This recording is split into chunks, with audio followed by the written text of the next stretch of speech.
Fact of business, I'll tell you the way I handled the situation. I handled it a little bit different from anybody else. When I got home, everybody'd gang around, you know, and they'd talk about it. When anybody was talking about it, I left. I wouldn't stick around. I wouldn't stick around. I blocked it out of my mind. Every time I'd try to think of, you know, some of the visions that come in, I just blocked it out. And so I went on through life. They had their 50th anniversary of the New London School before I would ever attend one of the meetings. Then I went to school in Talco the next week.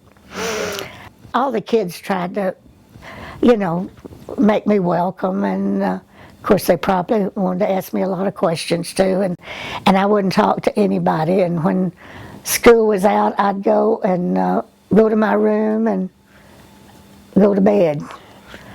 So this went on about a week, and then on a Friday afternoon, my dad said, how long, he called me Bunny, he said, how long will it take you to get your clothes packed to get back to London? I said, you can let me go? He said, yes, we're going to take you back tomorrow. So I came back to London.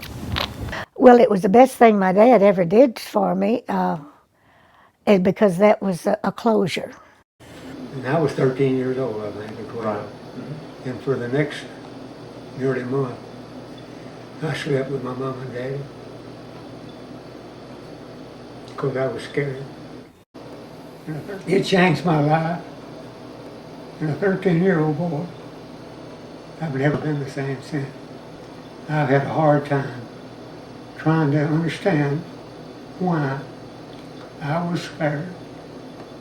And these two little girls, and the teacher worked.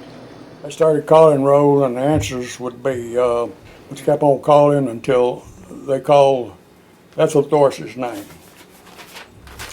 And that was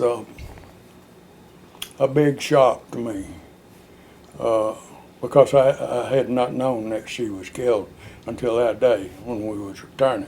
I carried the guilt of, I thought I caused Ethel's death by asking her to trade seats with me.